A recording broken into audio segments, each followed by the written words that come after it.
Alright, well, I'm back. It's been a while. It's been several months since I've done a video. No real excuse, just had to unplug for a while. I've been doing a lot of shows, craft shows.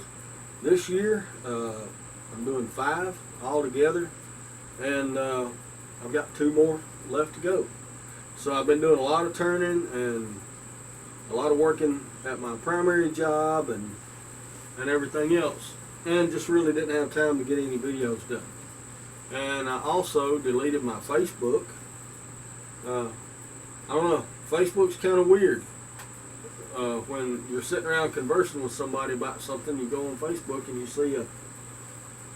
you see an ad for what you were just talking about. That just seems weird to me. So I don't believe in ghosts, but I got rid of my Facebook.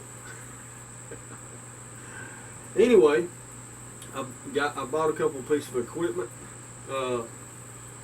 Since my last video, I've got a new drill press. It's a 17-inch drill press, and I just got this puppy today. It's my Grizzly G0766, my new lathe, and I'm very anxious to get started turning with it, but I can't turn yet because I've got to go buy a new socket. Since I've lost all my sockets, I've got to go buy a new socket to bolt this thing down to the floor.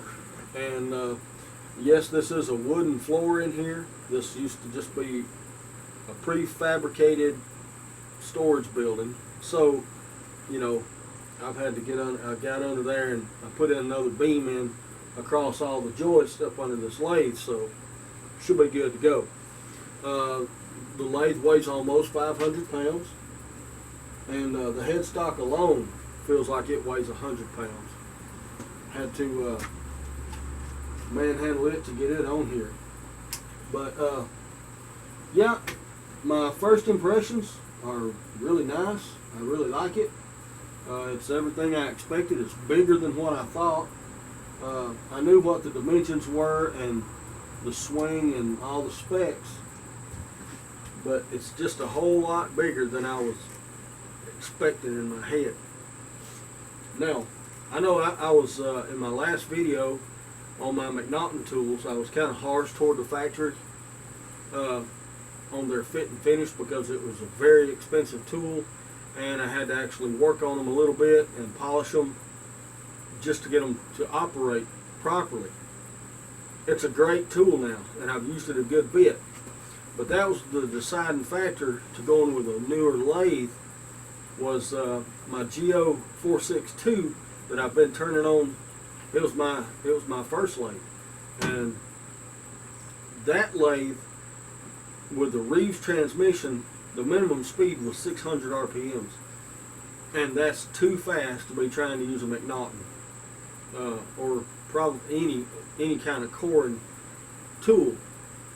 So anyway, you know, that got me thinking and all. Maybe I really wanted something with an electronic variable speed, and I got to looking. I looked at the Powermatics and the One Ways and several other companies. Really like them, great products. Watched a lot of reviews on them. But when it all was said and done, it came down to price.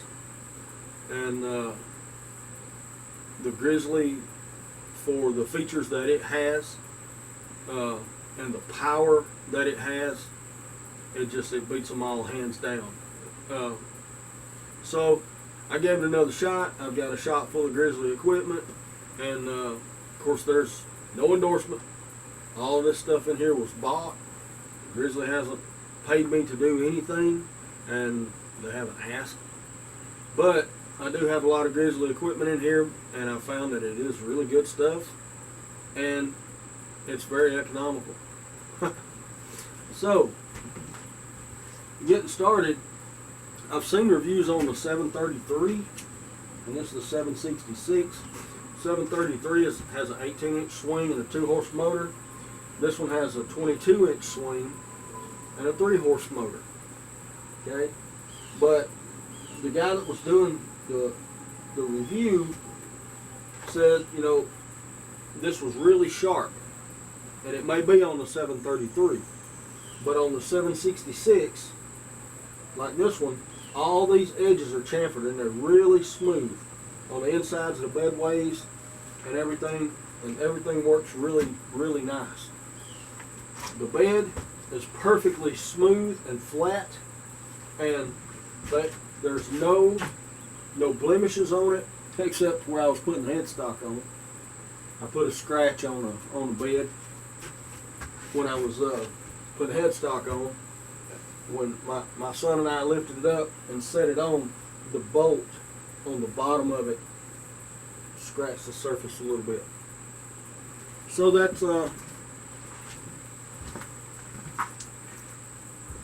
just, you know, character mark.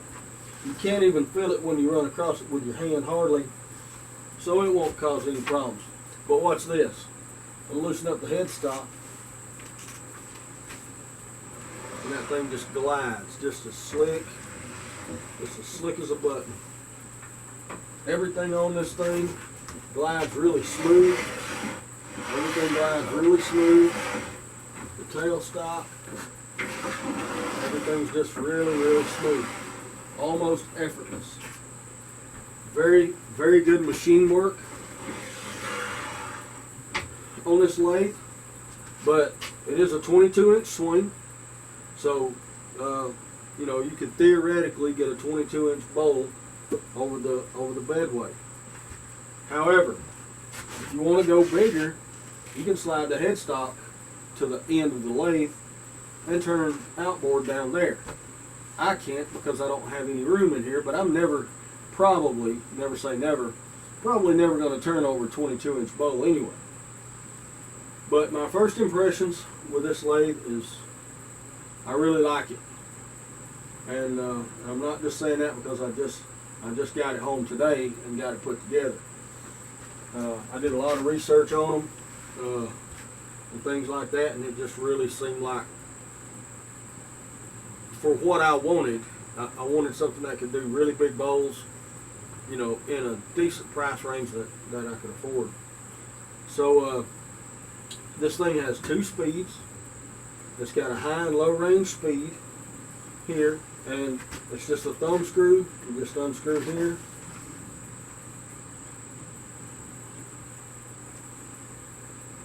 The little door's hinged. You move the belt.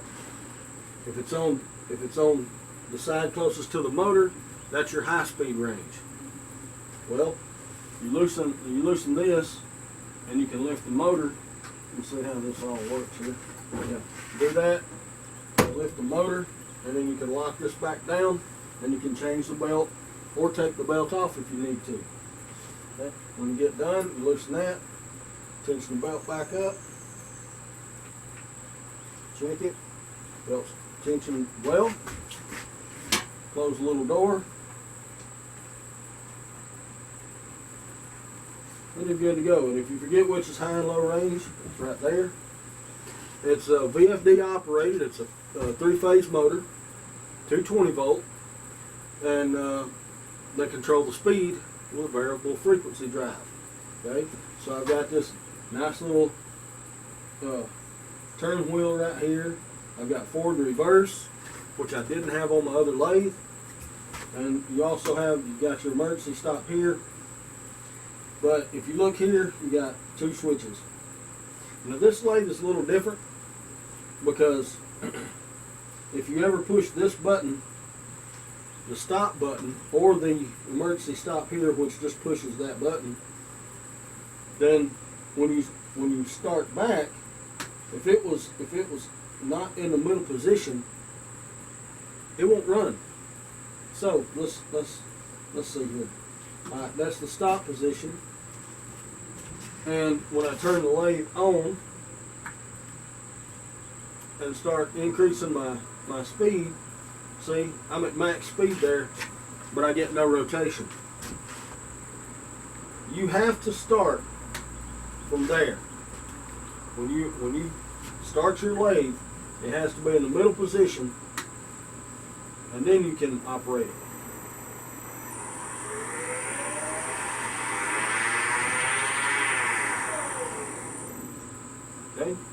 Now, but one thing I found, instead of hitting this switch every time you want to turn off the lathe, you know, to check the finish or check sanding or whatever you want to do, you flip this off. Let's get it back up a little speed. Okay, right here I'm at 890 RPMs, 900, 890, somewhere in there. You can turn it off, do whatever you're going to do, and when you turn it back on, it speeds back up to that speed. Okay? Which I think is great, and it's all soft start. So when you turn it on, it builds up to the speed. It doesn't slam it with power and spin it up to 1,000 RPMs right off the bat. So I like that. My other lathe, that's the way it did.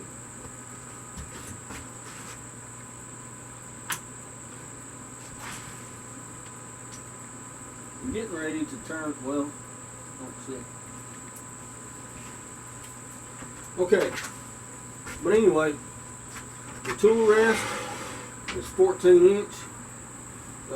Nice cam lock up under here. It doesn't move when you set it. And it really operates really smooth. So I can do this really well. But if you saw Miguel Sanchez's video, his review on this lathe, you find out the tool post is not a 1-inch post. I don't know why Grizzly does this, but it's a 25 millimeter. So, you know, maybe most of the world probably uses that, I guess. Maybe it's just us Americans that we stick to our guns. But yeah, a 1-inch tool post will not fit in this tool rest, in this banjo. It has to be 25 millimeter. So if you're making your own or whatever, and you can't find a 1-inch bar to make your tool rest out of, you'll have to find something to sand it with, or somehow to turn that down to 25 millimeter to make you a steady rest. So, like my old tool rest, like this one here, will not fit because it's a 1-inch bar. So I don't really know what I can do about that. Maybe if I can find a 25 millimeter bar, I can cut this off and re-weld it. That's always a possibility, which, you know, I hope I can, but I don't really know if I can or not. We'll just have to wait and see. But for now, I'm just excited to have my lathe. I've got to go and get a socket to bolt this thing down so it'll be nice and steady. It is already a lot more steady than my 462.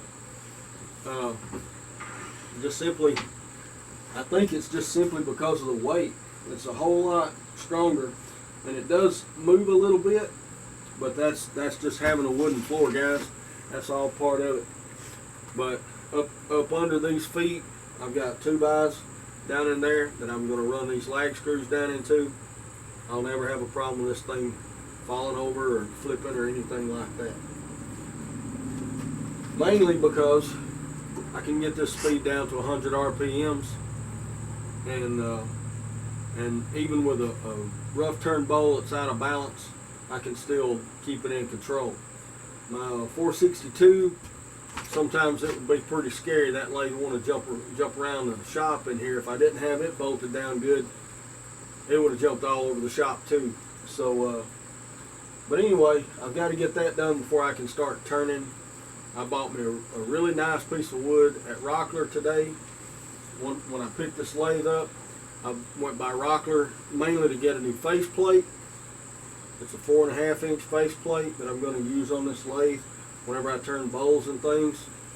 And I'll probably get a couple more. But this faceplate, the original that came on it, will be going on my Longworth chuck. On my big Longworth chuck, the one I made in the video. And because the other one went with my other lathe. So anyway, this is a 1 1/4 inch or 1 1/8 inch. It's 1 1/4 by 8, I believe. Spindle. So anyway, it's bigger than the 1-inch spindle that I had, and so I had to buy the correct. Yeah, it's 1 1/4 inch. So anyway, this is my new toy. I'm fixing to get back into YouTube, and I hope you guys will enjoy my channel. And we're fixing to get into some really neat turning. I'm really anxious to get started with my McNaughton again, and see how this thing compares with my Reeves transmission that I had on my other lathe. So anyway, with that, I hope you guys have a good evening, and I will see y'all just down the road a little bit.